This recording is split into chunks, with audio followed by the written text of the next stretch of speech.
Thank you.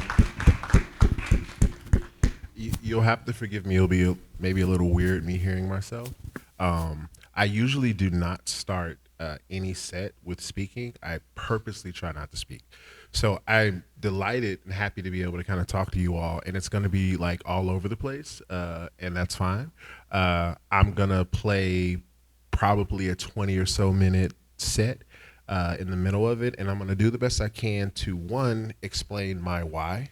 I think the why of anything is important so that it can make sense, hopefully, as to why I love the system, why I feel like I've only used 10% of it, and why I think everyone should experience it. And if you are a music maker, you should absolutely come here and like take them up on that offer because it's absolutely true. I save all the emails I get from the CLEAT series, and I like have over 20,000 emails. If you think I'm joking, you can come look on my phone. Um, but I always like appreciate coming here and working. So without further ado, I'm going to explain why Nigel Nichols is on the screen.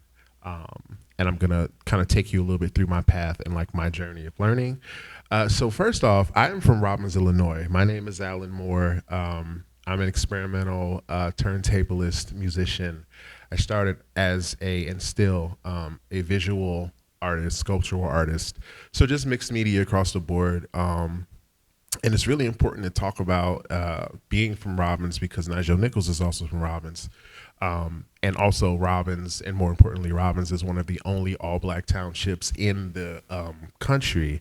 It has a very unique, I guess, origin as to how it was put together.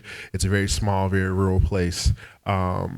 And so growing up, not having a whole lot of representation outside of that neighborhood as an African American, it was really awesome to look and see Star Trek because, okay, if you don't know this about me, I am I'm not saying I'm the ultimate Trekkie, but I'm pretty close.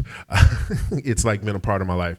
And the reason why it's so amazing, and I connected to my work and I connected to like my journeys and explorations and my admirations, especially in Afrofuturism, and through so many different awesome Black inspirational movements, is because like honestly I did not see myself, and to see her not only on TV and to see her on our like little rinky-dink township sticker, and to see her like on cable access television talking about like her talking to Malcolm X or talking to Dr. King, or like the importance of the first biracial kiss on television. She's just a hero and somebody that I aspire to always honor and think about. And I really do say I see myself in this, and I'll try to explain a little bit more why it's important to see yourself in something. So this, if you've ever visited my Bandcamp, I don't expect that you did. You'll see this photo here. So this photo is back roughly 1984, and my most current work is called _1984. This picture is really important because I have, it's my birthday party, though I'm not in it. I have at least two people here that are no longer with us. On the left-hand side, you'll see the Adidas shirt, and the blue Adidas shirt, and also the red shirt. Those two were or are my godbrothers. Very, very important to me. 1992, my godbrother David Sean Brown, he was killed. And in 2007, my godbrother Carlos, he committed suicide. So that's really the crux of like where I come from when I make the music that I make. I'm really trying to access my own childhood, my own memories, and honestly give honor to those people that have passed on. So in looking at this next slide, back in about 2010, I started my MA program at Governor State University. I learned this technique called Technique Mix from Javier Chavira, and it has actual like connections to music. I'm not gonna say that my work is that great, but if you can recall Miles Davis's Bitches Brew, if you look at, I believe the artist's name was Maddie, it starts with the K and I can never remember the last name. But anyway, that particular technique is the same technique or adjacent technique that I learned in painting. So it's so many layers. It's like 20 to 30 layers of just glazing and drawing and painting. And it's just like a very specific, thing that you do in a specific place you get as a visual artist. And it was great and I loved it. And I felt like I had finally cracked the code, like being a graphic designer before that and doing all this drawing as a kid. It just felt like though it was too just like stoic and it wasn't fun to explore. If you're gonna work on a painting with over 20 damn layers and you know that it's going to be a picture of this same person, you kind of don't have that. I lost the flavor to have like that fun. And I still do portraiture, but my identity, really began to kind of change. And as I started to move forward, I started thinking about this ideal of the flipped image, the ghost image, which again will make sense. But I began to work with the ideal of seeing, an image. The image on the left is this is a portrait of little Q Allen as a kid. The portrait on the left is basically me, and I drew the painting in reverse. I took the picture and I flipped it in Photoshop, and I just connected painting and making this backwards, this flip distorted like image, as this ghost. It's like it's all the information, but just taken from a different perspective. And so then, as I moved on to my MFA program, I began to work with different materials. So one of the things it really was freeing was like, okay, every time I drew or talked about my work as a portrait artist, I got a lot of comparisons to like only three like black painters, and I felt it was very limited, though my professors were doing the best that they could to try to be like, well, you could do this and do that. I felt I was kind of lost, and I felt they didn't know what the hell to tell me as far as like researching or like getting like source. So I started to think about redeveloping a body of work that was directly connected to like my emotions. And at the time, though I did not know, I was very depressed, and I still struggle very much with with depression, anxiety. I am neurodivergent, and I didn't know that for more than 30 plus years of my life. So I was getting a lot of criticism about how I worked. I was getting a lot of criticism about how long it took me to make things, and a lot of that criticism was unfair because a lot of it was not. We all learn differently. We all do things in our own way. And so I felt that painting and drawing just started losing, it wasn't enough. I needed to like expand. And everybody's telling me, well, you can do this one thing and be great at it. But I was just like, I want to do more. So then I boiled down what I felt was the figure, and this is where the sound begins to come in, because as I'm in my studio, I am playing, these records, I'm performing in my own way, and all of a sudden, I decided to take these records and say, I can make a piece, I can make art out of these records, I can make something that actually fits kind of like what I call this very black, like universal kind of fundamental like thing that I went down to. I went just back to like thinking about sound waves and like what makes us who we are, and graphite being a representation of carbon, and carbon being 18% of all of us, the building blocks of life, blah, blah, blah. All this philosophical, stuff that and I wasn't even smoking weed in grad school, which is crazy. And so then we kind of have the idea now, okay, this is literally like, I think 2015. So I like, I think about the ridiculousness of these two little rinky dink speakers that I like got from the thrift store. And I was not seeing myself as a performer yet, but I started to play with like sound and kind of like this, like, again, this ghost negative, this like back and forth kind of dialogue that's going back and forth, and obviously black and white. And I'm being honest, I'm talking about race, I'm talking about, oppression, everything. And I just, it's funny because like these little rinky dink speakers, and look at what I'm working on now. So I did something right. And this is the this is the beloved graphite record. And again, if I can kind of sum it up without saying the same thing,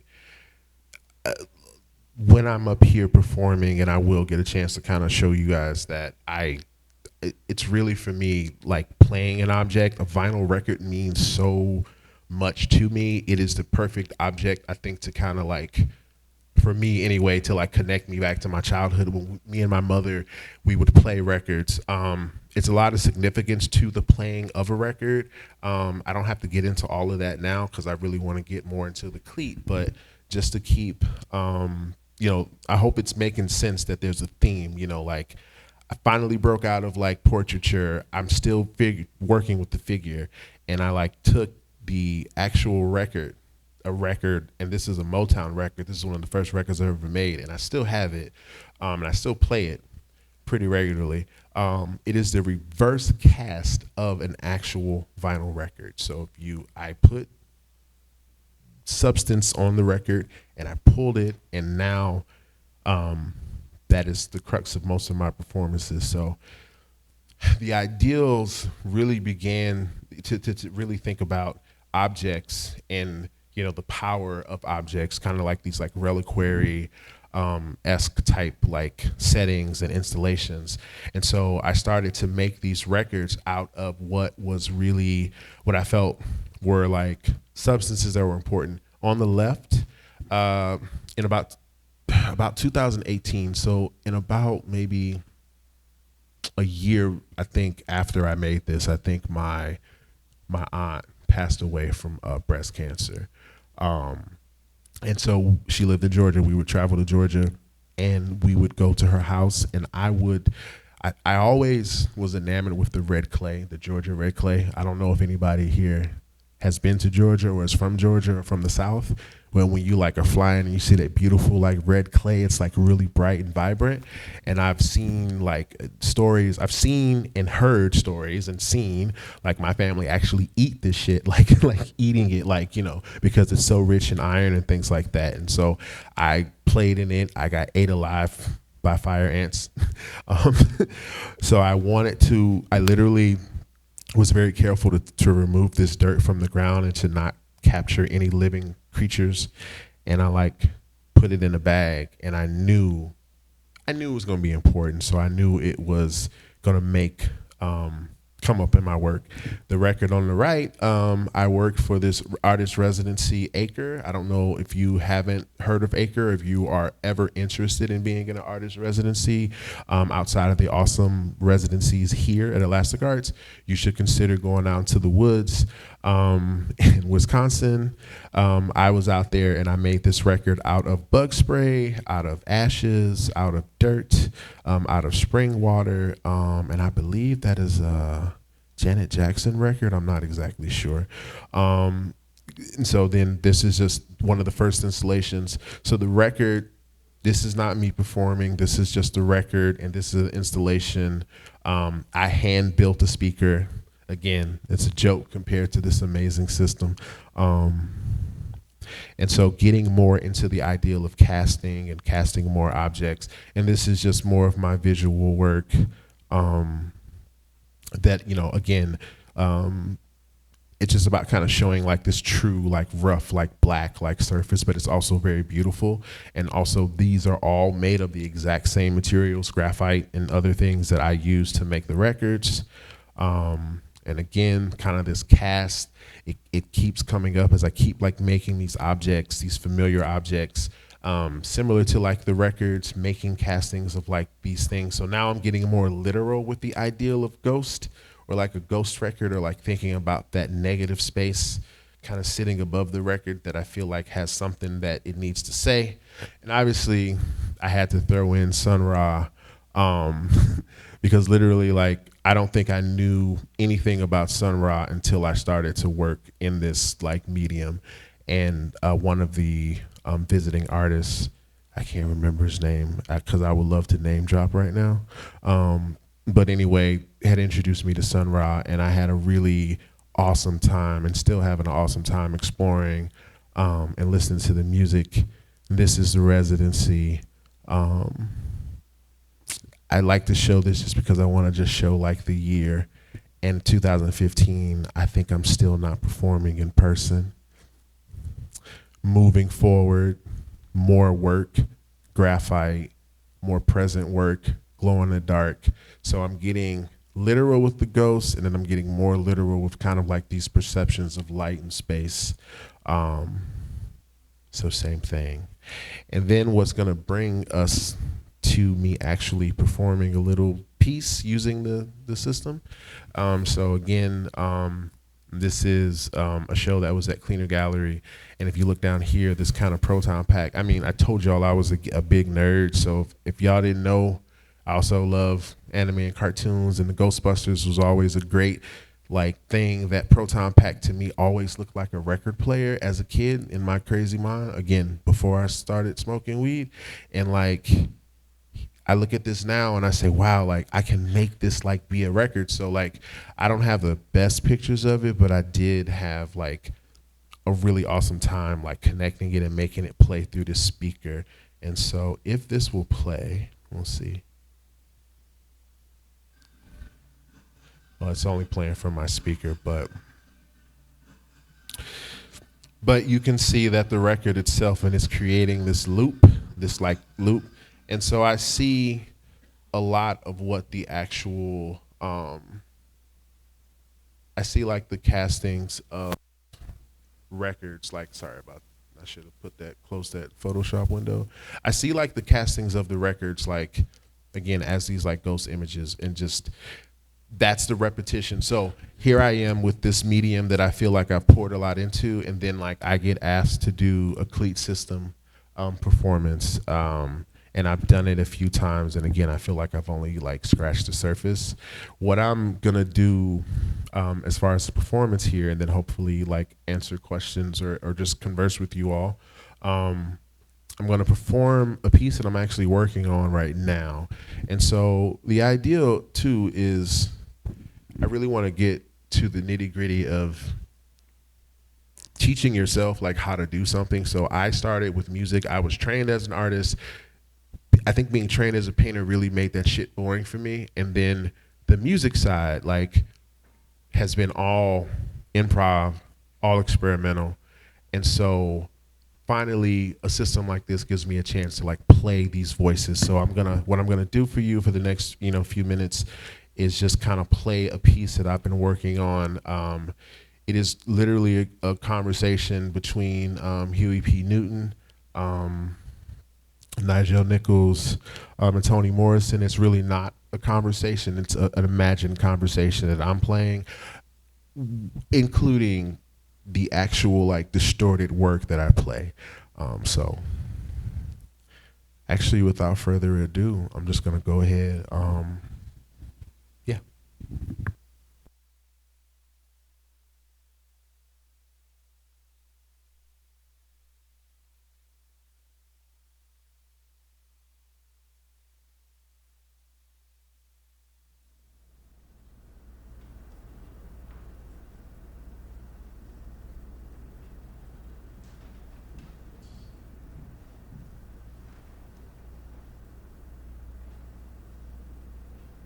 But because at the time the policy was that Kenner could only arrest black people, and if he could detain a white, but he would have to call a white officer. But because at the time the policy was that Kenner could only arrest black people, and because at the time the policy was Kenner could only arrest black people, and there's no change. He detained a black fact in 60s white officer, nor because he captured degrading. So there's no change. Well, the police were Southerners. Matter of fact, in the 60s, they were still by the end of Georgia the first season. captured some. Well, the police were very fast Southerners. Matter of fact, I had so much still family shooting there Georgia that I didn't know I did. so post police There was no mail. like so white soldiers very fast to kill black lives or minors. So I also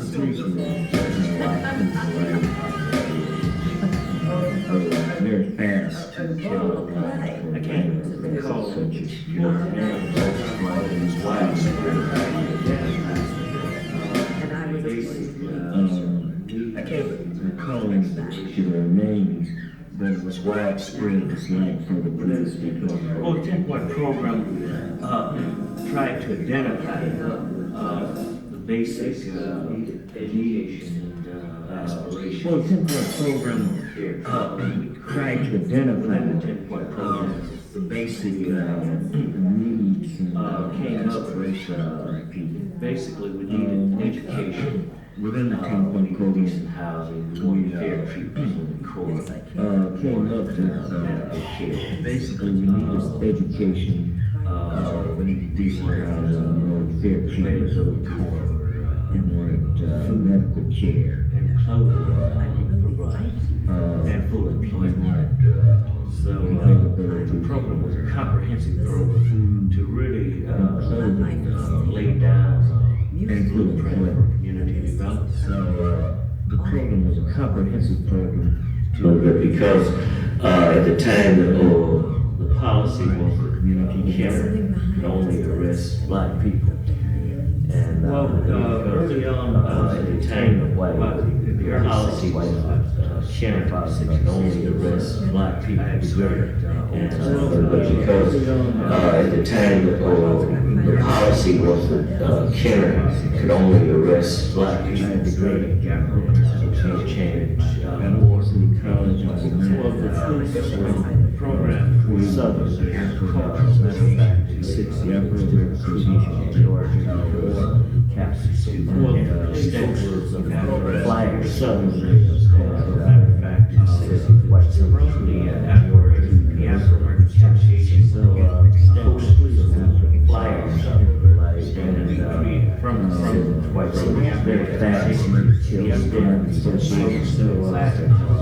that was section black, after we created very fast. I can't recall names such as black, white,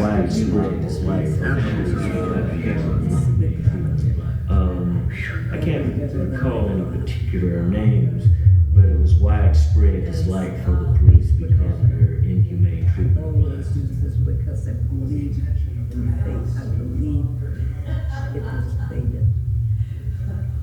Well, the 10-point program tried to identify the basic needs and aspirations of black people. Within the 10-point program, I believe it was an NAACP came up with basically we needed education, we needed decent housing, we wanted fair treatments in the court, So I went to we wanted medical care, Saturday night, and I had just been taken to we the wanted kids and sat down. availability for When the organizer came over and said, clothing for blacks. "How are you?" and full employment.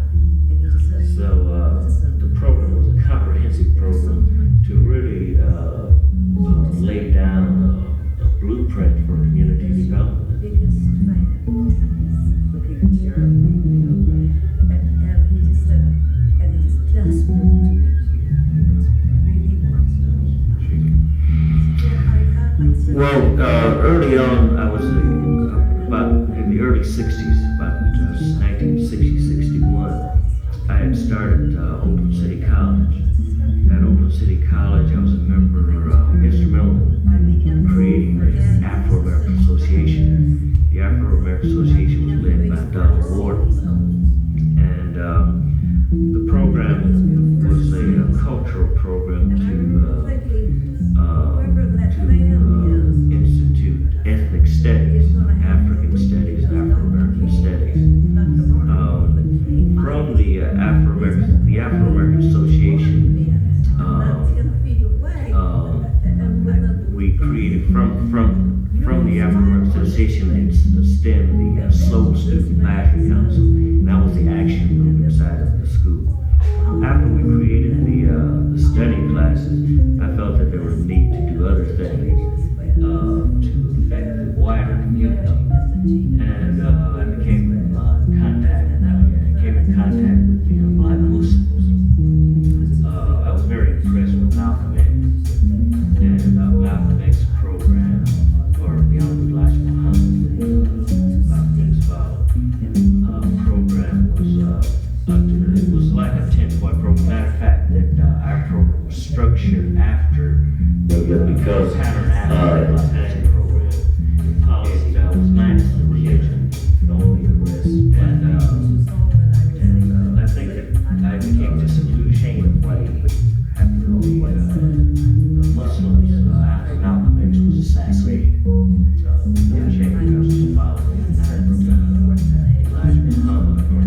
outsiders who could assume the centrality of their race.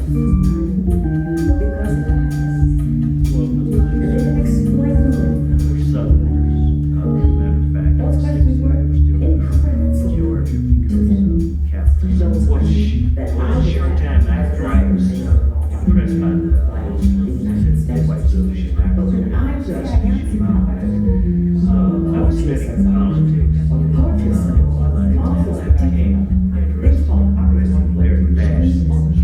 Only because there was a language. At that time, it was such as black. During the period of African liberation.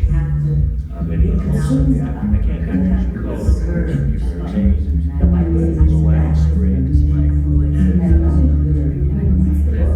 We felt that Of any race, any gender, there was a any need country. for not a separate nation, but controlled by the first unite the candidates wanted to show basic communities, aspirations, institutions therein, and at the same time, felt that it was due to tax paying free access to education, treatment of facilities. And I thought everyone should be able to have that care and participation of facilities. We What's want that? This is it's profound because you see, so that I mean, ask that question. Maybe I'm over-dramatizing the whole question, which is innocent. The problem is you're free to write the way you wish to without this other action. It's a sentence one. A sentence. It's all of this. many black nationalists. That's the question. Well, early on, I was in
season, by the end of the first season, by the end of the first season, by the end of the first season, by the end of the first season, by the end of the first season, by the end of the first season, by the end of the first season, by the end of the first season, by the end of the first season, by the end of the first season, by the end of the first season, by the end of the first season.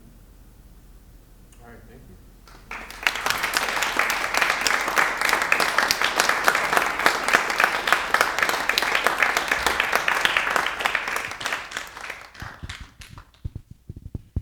Just like every time I play, like I completely get lost in time. It could be like 5 or 20 minutes. I just felt that was kind of like good enough. I guess kind of to explain a little bit about like what I'm just doing. I'm self-taught, and I'm really proud to be like I'm self-taught, and I think it's important because I'm also an educator, and when I'm talking to students, I let them know that it's not so much about you being at this perfect point that I tell you you need to be or any other teacher tells you. It's about getting in the space and kind of building something. So for example, Photoshop. Pretty much everybody uses that program now, but there was a time when everybody didn't. And I know for me, learning how to do that program, it was literally, it might as well been like language from another like universe because I was so green. But when you find something in a program, in software, anything, and you kind of just like, you don't let other people make you feel bad about what you do or don't do or what you do or don't know. You just make it. And so there's so many things that I, even myself, have learned more like through using Ableton. Like I got Ableton actually, and this is a good story. I got Ableton for the first time yesterday because I've had a cracked version of Ableton my entire career. So I'm gonna pat myself on the back. You don't know how good it felt to be like, yes, I bought this shit myself. So yeah, it's just, but again, like getting into a spot and only doing what you think is necessary. And it's really awesome to be an improv artist because you can really literally fuck up as much as you want and nobody's gonna know. I don't think it's just, that is not just a sentiment for this, but I just think in life in general, I think that we think we fuck up a lot more than we actually do. So I will answer any questions, or I can go through and show you all if you're interested in what I did or what I didn't do. We're going to hand you a mic when you want to ask questions. Yeah. Thank God I don't have to run and give y'all the mic too.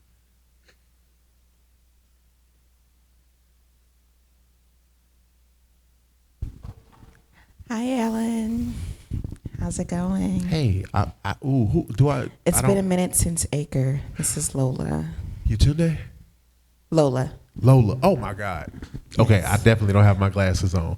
Lola, how you doing? I'm good. How are you? Good, It's good, good to good. see you. Good to be here. Yeah. Thank you for that that wonderful display of sound. Thank you. I loved how you are kind of going in and out of channels, and I see as you activate each channel, another speaker kind of lights up or activates as well. I'm wondering how that looks on the back end. Like, what do the settings look like? So I can just kind of show you like really, so how I first started with the CLEAT, and I know I'm gonna bug Stefan because I remember the first time getting the training and then the second time doing it and like calling Stefan and being like, basically, I don't know what the fuck what I'm doing. I had a 2010 computer that I still have that actually had the only version of Ableton I had at the time. So just being able to go in here and to be able to go into like my settings in live and to make sure that like obviously the this computer is connected, the CLEAT system is back there, but we're able to interface it up here. So having it connected here, all I have to do is basically just go find this audio out that's 24, you know.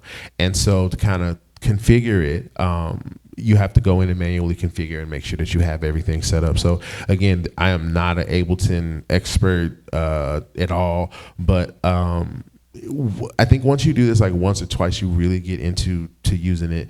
So I kind of set that up, and then through here, you know, I can go down and basically I have to set my extension, you know, outs, and then I have every single channel on every single clip.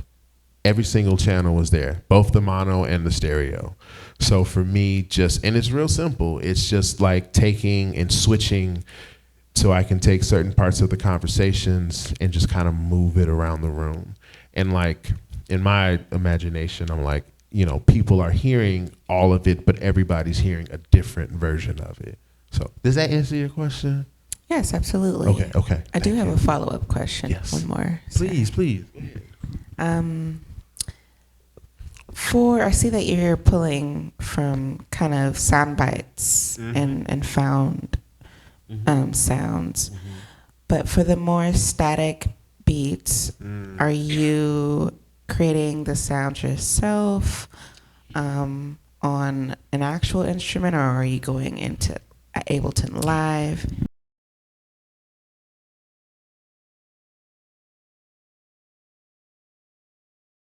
Everything was just the recordings, and then I wasn't savvy about sequencing. I don't really care about sequencing too many things, like, because I'm not really trying to find like a specific rhythm or make it like sync up. I am okay with it being chaotic. So all of these sound bites have either been recordings, they have been like I do at home take my turntable and I do connect it to my audio interface, and I do have it go into Ableton, and I'll record a lot of what I do. And so even though this project itself is like, it's nowhere near complete. But the ideal of kind of like stemming a beat from like a distorted record, or what I'm doing now is doing a lot of recording of just like sounds, putting like creating a bank and putting them in here. And so being able to pull whatever I want into it. And I think one of the things that I really want to say on that note is that, like, I have this in my mind. I'm just like, I'm not your DJ. Like, I'm not like people. I think people see me as a DJ, and then I'm like, well, great. I'm really an artist. I didn't come into this with any kind of DJ skills whatsoever. It was all self like taught or whatever. But the ideal is that with DJing, a lot of the times it's you have to know what it is that you've made. You have to know the song. You have to know the BPM. You have to know what you're doing. And like, I feel like with this, the way I use Ableton, like I know I do a lot of work to kind of make these sounds, but once I'm like playing it, it completely is, it's never going to be the same. So it's like kind of giving up into that like chaos and like, but it is important though, like if you don't have a lot of stuff saved, or like you don't have a lot of things put together, you will have to kind of rely on the you know, the effects or whatever the, you know, the instruments in Ableton are, and they're really great. I think they're a great place to start, but I use it mostly for like just taking things that I've like recorded and like, you know, twisted or something like that.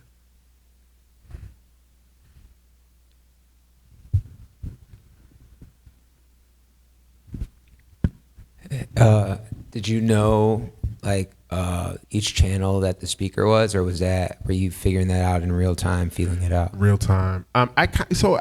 If I really wanted to, I could be like, okay, like I know 16 is back there, 15 and 16, and like it's really easy, but it's more so just like processing it by ear and like hearing it here, and then making sure that I'm not hearing it too much in one spot and just kind of like moving it around.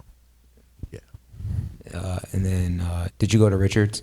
I did go to Richards. I went to Richards, was class of 1999. Cool. Yeah. I went Yeah. there too. You went to Richards? Yeah. What, if you don't mind me asking, what year? I graduated in 2015. Okay, bet. Ooh, yeah. Yeah. Way more recent. Yeah. Yeah. Yeah. I'm curious to know how it is now. But that's another time, I guess.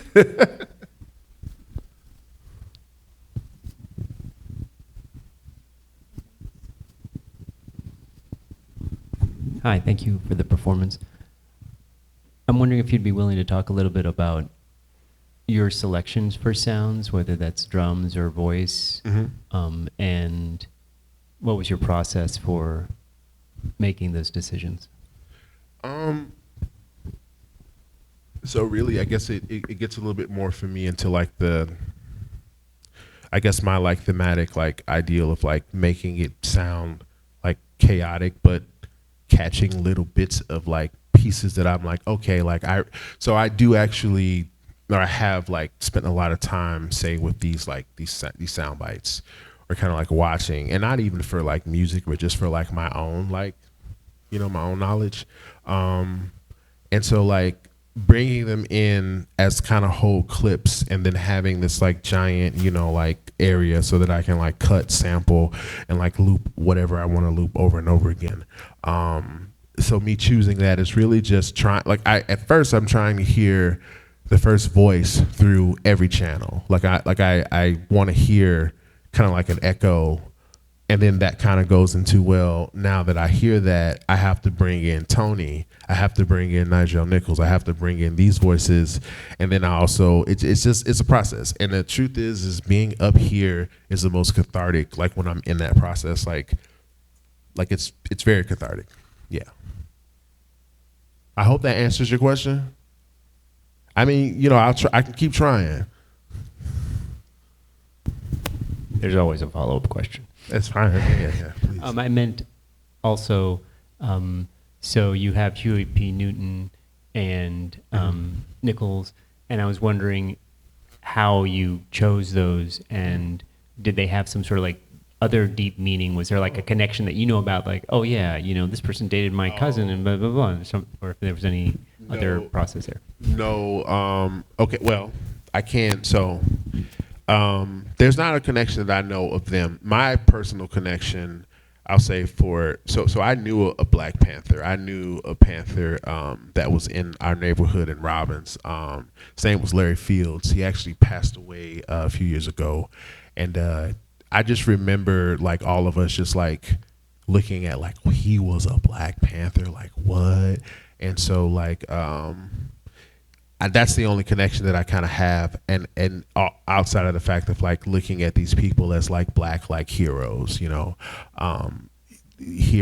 Toni Morrison talk about Zora Neale Hurst, and like me being like holy shit, and like realizing how amazing, like it's like it's just me discovering like these things, and me looking at them and just putting them in here and just creating whatever this root is of this conversation. Because I feel like it's important to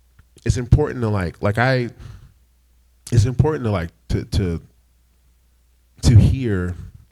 There's a lot of voices that are not being heard. There are a lot of voices that are not being heard right now. There's atrocities going on. People are not heard. I have a very hard time, if you can believe it. I had the hardest time speaking in public. I had the hardest time, and a lot of that tied into just how I was brought up in America.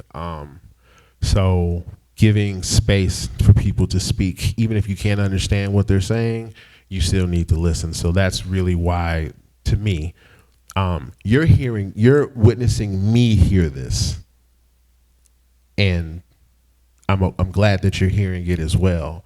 But it's also like I'm hearing this, and I'm making these decisions to say, who's talking, what's talking, and it turns into chaos, and I love that. Like I love it. Yeah, I think things can be said without it being like absolutely like direct. It's kind of like that whole figuration thing.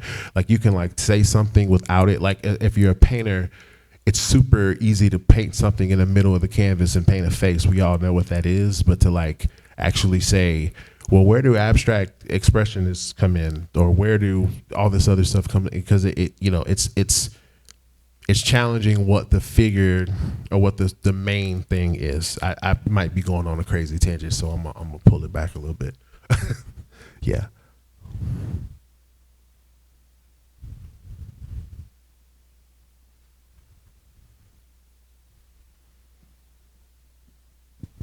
Hey, how you doing? Could you talk about like how does the CLEAT system change your approach? How does that change your performance approach? How does that change your compositional approach? How you organize your setup as opposed to your regular practice? And also, I was wondering how the multi-channel spatiality, like you were talking about your emotional connection earlier in your intro. So, like, does that change your emotional connection? Does it add another layer? Like, where does your emotional connection play into the format over here? I'm gonna try to answer every part of that if I can remember. So I might have to ask you to repeat the first part. So I'll go backwards and say the emotional connection. I don't know, just like, and I don't want to be up here and say, oh, dyslexic, ADHD. No, there's a specific way that I think I've had to learn how to learn and hear and feel things. And I mean, to be totally honest with you, I just like walked away from like my like job because of a lack of people like understanding or identifying like what I'm even saying. So yes, I do feel that emotionally, all that chaotic stuff, all of that chatter and everything that's happening is definitely like a direct parallel of I feel, like what I'm thinking or feeling or what sensations, I feel. I know there's so many names for things, like there's like synesthesia, and if that is a thing, then I am definitely that. So there's a deep connection to hearing things in a certain way at a certain time and hearing it layered and all of this other stuff. The first part of your question, what did you ask again? You asked. So the system, so you take, I'm working, primarily with like hand casted records, like on a turntable, and the CLEAT made it like I have to, I don't want to say organize, but it makes me organize a lot of the sounds and what I want to hear in a way. It gives me a chance, even though I am mixing it and making decisions like on the spot, the CLEAT system gives me a chance to really like, it's really to me one of the most, it's like a very vulnerable thing because I don't know what the hell it sounds like. I don't quite know if it sounds exactly the way I want it to sound to you all. So it has made me think more about the sounds. It made me learn more about Ableton. It made me really like, and I still think that I'm like way out of it, but it definitely helped me to, I think, it helped me in the ways to tighten up my practice and like, catalog and take it almost like a research approach more so than anything else. And that's why I'm like, every time I do it, I'm like, please invite me to come back because there's 1,000 ideas that I just like thought about even like now that I want to come and like do. Yeah.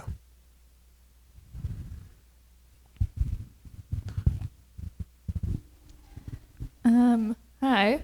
I've been trying to think of how to word this question so it doesn't sound like gibberish, but as an improvisational sound artist, how do you define like when something feels like a finished improv and when something feels like a sketch in your work? If I could figure that out, like, it's really hard to say.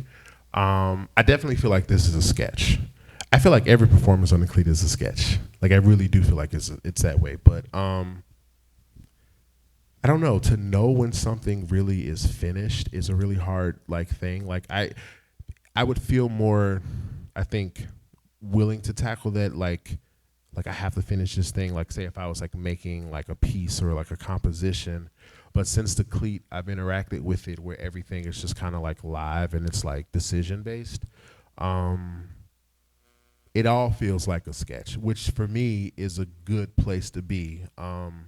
Because like sometimes if it feels like it has to be finished, then you won't finish it, you know, or you'll like, I'm definitely that person. So I try to treat them all like sketches. There are definitely more Cleat like projects that I've had, I think way more source things, but yeah, I hope that answered it. Yeah, thank you.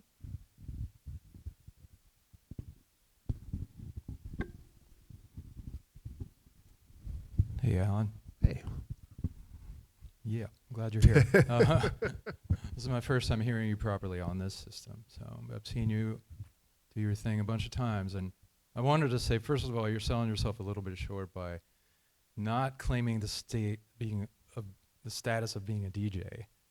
I do understand your reasoning, but I'm offering an alternate point of view that if you go back to what DJing was kind of in that pivotal era of the late 60s, early 70s when they started to mess with it. You discover beat matching, you discover the linear side of it and the hip-hop DJing, which was all-encompassing and sometimes linear, sometimes backwards. Yeah. It reminds me a little bit, I'm a fellow Trekkie, I almost wore my Deep Space Nine shirt tonight for you. But, there's this tension between, like Star Trek is mostly a techno-optimistic future, which is why some of us gravitate toward it because we need it, right? We need something to look forward to. Yeah. And Deep Space Nine being a great example, you have the ability to have conflict, but also come out of it, and mostly keep your integrity intact. A few episodes notwithstanding, if you know the series. But there's also something in black music and in this techno generally, and this world of experimentalism, where it's about going against technology. So I appreciate that you're kind of keeping that alive, and then the materiality of it with your turntable work, where it's like literally you're making it out of dirt. You cannot make a more direct connection to that past, which connects to Sun Ra, which connects to blues, which connects to yada yada. Now, the only question I had to come out of all that, these thoughts that are kind of you're triggering in my mind in this conversation is, what next? Like, where does this go from here? That's a good question. I'm gonna make sure I define or redefine the DJ. So I as a artist or as a maker, I've realized that like the gap between, and this is the truth, and this is why I work with like especially young like black and brown kids, the confidence that they have, that you have. Everybody struggles with confidence, right? But there's a recipe, there's a capitalistic like recipe that like really stomps out like that confidence and that belief. So dealing with that, but at the same time, what I noticed, and I guess I'm a little resentful about this too, is that I noticed that when I was a portrait painter and I was doing everything technically to the T, whatever, there was a lot of just conflict and pushback, but I wasn't really kind of acknowledged. And I think that some people like will come to me and be like, well, since you do music, blah, blah, you should know the blah, blah, this and blah, blah, that. And I was just like, well, I don't, or I do know it, but like, I'm not going to like, it's hard to deal with those projections. And I guess what I'm trying to say is like, as a maker, it's really easy to get kind of stuck in a category. And like going into what is next for me, like I think like I'm at a great place right now. Like I have a show at Columbia College, not the one in New York, thank God. At Columbia downtown, hell no, that shit would be canceled. But so the ideal has always been there's this parallel of the visual and like the physical, and then there's like to me like the art and painting, and to me they're the same, but I don't think that people know that about my work. So just like in my brain fashion, I think that I'm trying to like kind of combine these more and create more more hand built turntables, more opportunities to play on like the CLEAT system, more opportunities to like record, and like I can't wait for these cicadas. I cannot wait because I'm recording the shit out of these. Like I got so many. I spent so much money that I didn't have on equipment to do that. So it's playing. Like it's one of the things that's really important when it comes to the ideal of tinkering, and that's what I am. I'm a tinkerer. It's about playing, and it's about keeping yourself in the game, engaged enough, and not listening to what other people tell you what to do and what not to do. And I know for me, that's the thing that I get once somebody like says something to me, because I'm not like that like vulnerable, but like once I feel like I expose certain parts and people put their ideals in it, then I get bored. So that's why I like it's about tinkering, you know. That answers your question and then some, I hope.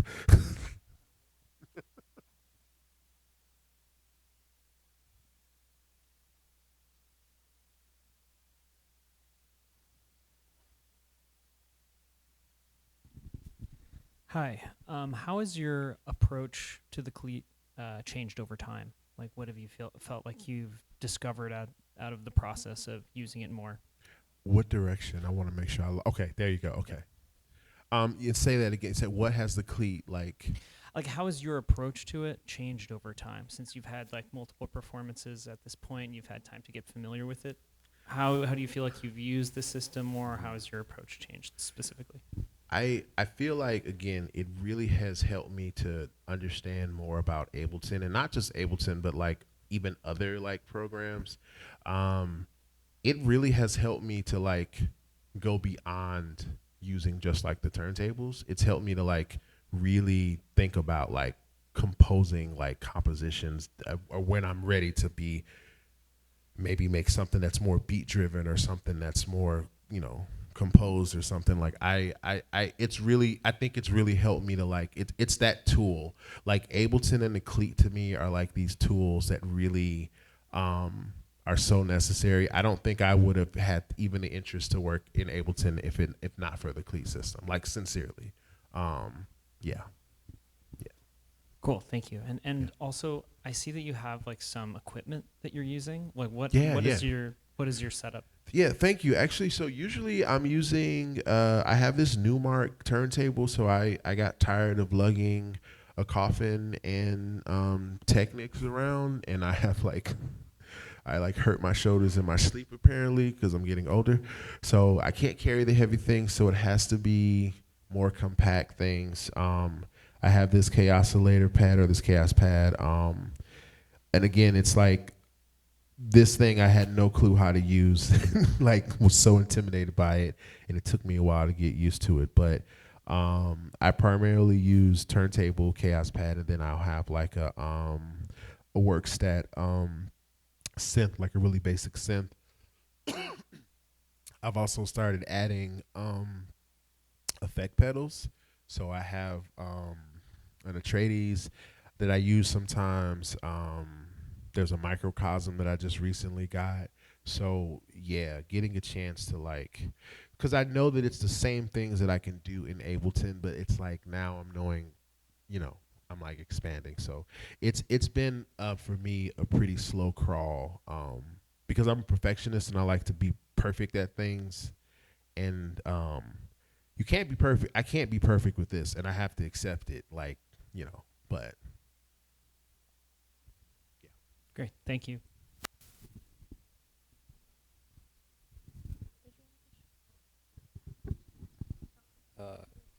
You brought up the word chaos a bunch. Mm-hmm. I'm curious if you like find peace in the chaos, or is there other themes along with it as you sit in it and explore it, instead of, well, you can't run away from it in this situation. Yeah. So I'm curious about that. It is absolute peace. It's that space, because it's the fact that I'm making something that absolutely it isn't supposed to. It's not perfect, and that it is chaotic, and that I don't have to feel that I have to be or do or make this perfect thing for anybody. It's just what it is. It's one of the best play. It's literally one of the best experiences that I've ever had. One of the things that I saw as an educator, and it was even more recently. There's a student, and it's funny. His name was Alan. His name is Alan, and I call him. So I was a makerspace manager, and he was a student, and I was like, you know what, you are A1, and I'll be A2 because I'm gonna make you the number one. Alan is autistic. Alan is verbal, but Alan like had definitely had some challenges socially with other students. But I remember seeing Alan, and he used to just grab computers, and he would always like, I have to like do this computers. And then of course me being like the nice teacher, I'm like, okay, I'm gonna let you work on something. And when I saw this kid take like 2 or 3 computers and he played music all at the same time, different songs, like it blew my mind, and it made me feel that, I mean, it just made me say, well, wow, like, yeah, like I get it. Like that chaos is so fucking fun. Like it is. And it's not chaos though, it really depends on your perception, but yeah. I love it. Yeah.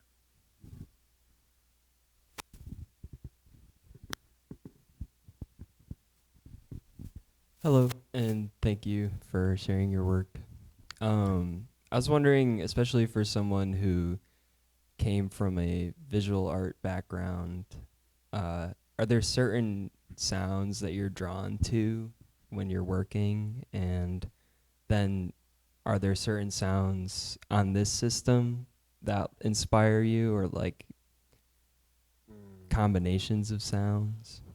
Definitely a combination of sounds on here. I can't hear it anyplace else, at least so far, like I can hear it here, which is why I really like mixing that up. I think like vinyl is definitely not just vinyl, but the every part of it, the texture, the scratching, like all those things. I mean, most of my vinyls are like wrecked to shit, so that really does. If I'm answering your question, yeah, that is really listening to the records. I think having like that connects me and grounds me a lot in the visual work, and that is exactly what got me to making the work, because it got me to see that there is no real difference. I mean, you might see it on your degree, you might see it, in your classes, but creativity is not just enveloped in like one form. It's not. It's like it's everything. So, yeah. I hope that answered. And then one quick follow. Yeah, no, that was a great reflection on that. I was wondering too, when you're composing or improvising, do you have like a visual representation of what's happening in your mind, or like how do you abstract it, and how do you do that? Yeah, I feel like in my mind, when I'm hearing and when it's a complete. I feel like it's a complete sense. It's everything, but it's definitely a visual reaction that I have, and and one of the reasons why I like it being so sporadic and being the way that it is because, like, yeah, a lot of the television, analog, all those things. We absorb all of this stuff, and it does, to me anyway, it comes back and it's there. And so I do connect the visual things that I see and feel as I'm like making sounds, and like they do play back and forth with each other. And that's where I think like, yeah, like I don't want to ever discount like synesthesia as being a real thing, but like I don't know, but does everybody see colors when they hear sound? Does everybody see or feel something? It might not be the exact same, but everybody, we all feel or see something in a way. So, yeah.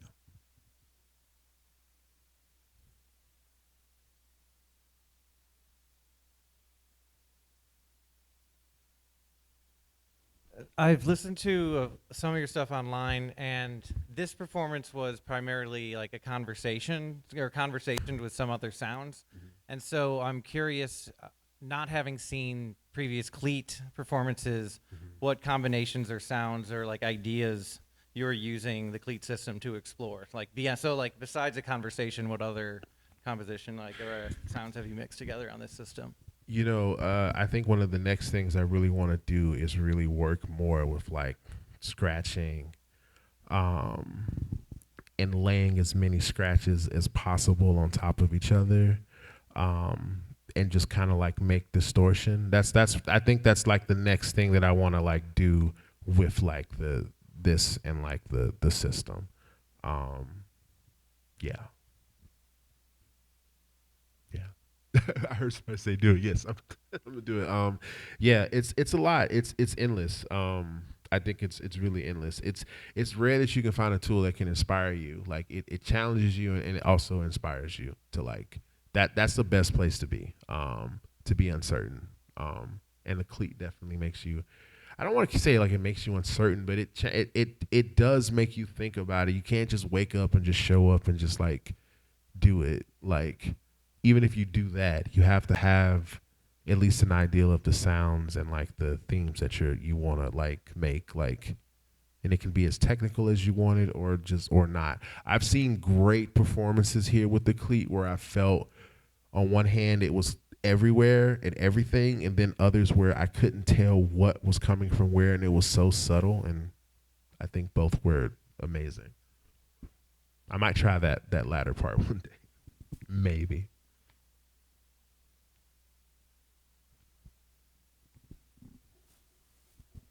Got one more, Anki.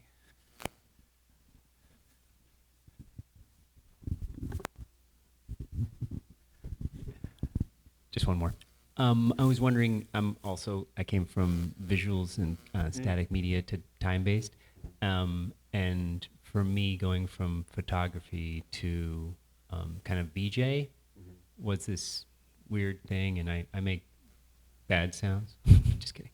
And I was wondering if you have explored or what are your thoughts on other time-based mediums like visual, dance, and then how does what are your thoughts on that space?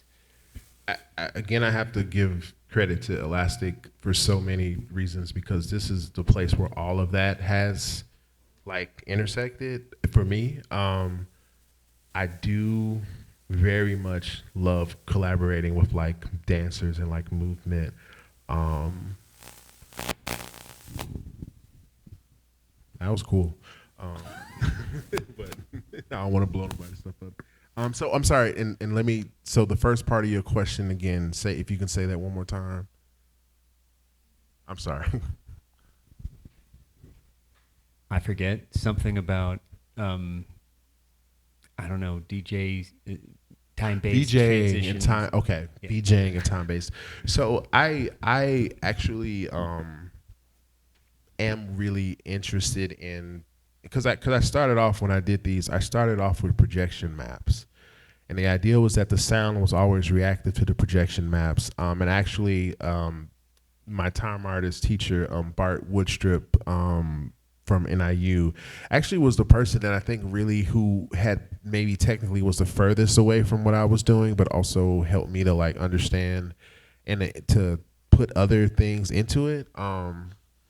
So VJing or like using like video like movement has been something that like when I see it done, I really admire it. It's definitely something that I want to try or work towards, because as a kid I always wanted to be an animator. I always wanted to be like an animator. And I do see again in this like path of like working with like, you know, this body of work with the cleat, I do see that other mediums like come into play, and like collaborating with other like performers and other movement people. Yeah, I have not made the step to say, hey, I want this project to include, say, movement or to include, you know, a video component, but I've had enough collaborations where like it's happened. So I think soon for me, I want to I'm aiming for this show at Columbia, hopefully in September and October, to kind of break out some of the more, like I say, visual stuff and more things like that, and maybe actually those collaborations. So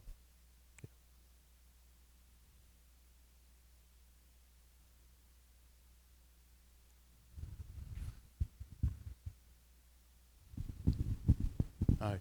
You're talking about the layering of scratches, and I'm wondering to the point that gets abstraction, but also you mentioned a bit of technology that I acquired a while back, which is the microcosm, which is a granular synthesis. Like are you familiar with the endorphin, which is it's a even more complex, but in a sense that's sort of dismantling audio.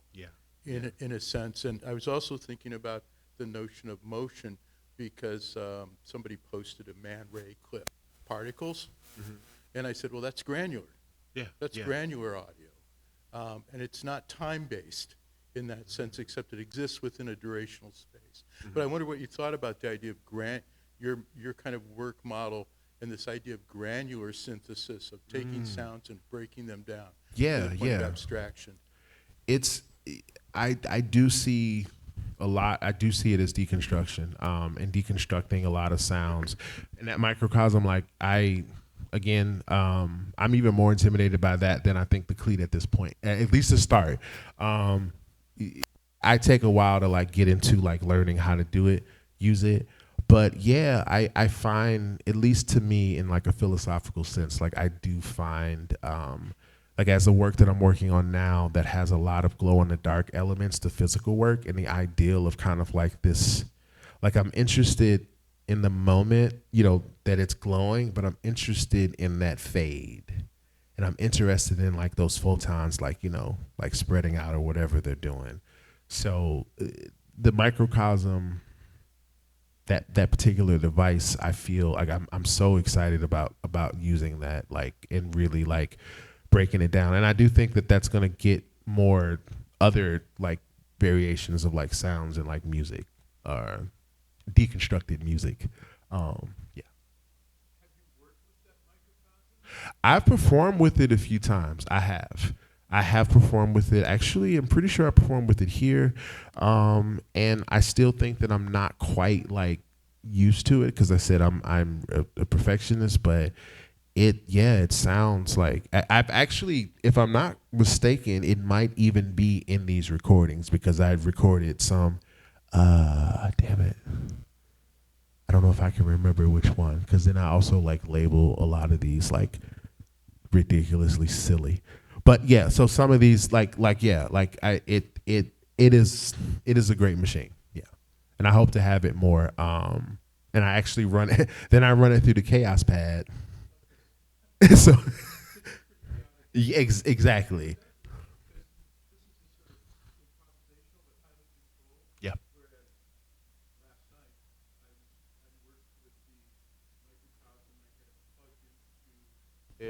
An Erebus, which is an analog computer, and I just powered them up, and they took off.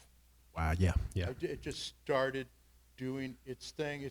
It's an organic system in that sense, and that seems to be very different than us controlling a device to a certain degree. The degree to their an orgasm and or an organism in their own way. Yeah. It you said it takes off. It is like, it's kind of, I see that it is like a expensive baby, like a living thing that like, and it does it. And I personally like, I think I consider myself to be like a humanist and just love life. And let me just say this before I forget. First and foremost, I love you all. Thank you for being here. It's really nice to share space, and I really do appreciate that. So, I like to take care of my equipment. I don't take care of my equipment as I should sometimes, but maybe I'll consider taking care of my equipment like expensive children. Especially that damn microcosm. It's not here because I don't have a case for it yet, so I'm not gonna. So I just want to get this out of the way immediately. I'm inviting you back Thank you. I'm inviting you back as much as we can get you back here. I to did do something things. right. Good. No. Your work is amazing. I want to really thank you for all the generosity and like just the. I mean, I know the vulnerability of like performing while projecting your screen. Like that's a whole thing. So thank you for letting us like peer into your process in the middle of it. That's huge. Thank you for telling your story. Thank you for digging deep in your soul to answer all these really great questions from the crowd tonight. This is so great. And it's wonderful to have you here. We're gonna transition, I think, this evening to feel free to continue speaking with Alan one-on-one. If anyone has brought their computer with them and wants to try plugging into the system or wants to talk about that, that's part of what we're doing on these evenings. So please just come on back to the back. I'll be back there, and we can try working with that. Let's give a round of applause for Alan Moore. Thank you. Thank you. Thank you. It was fun. You endured my ramblings. Thank you.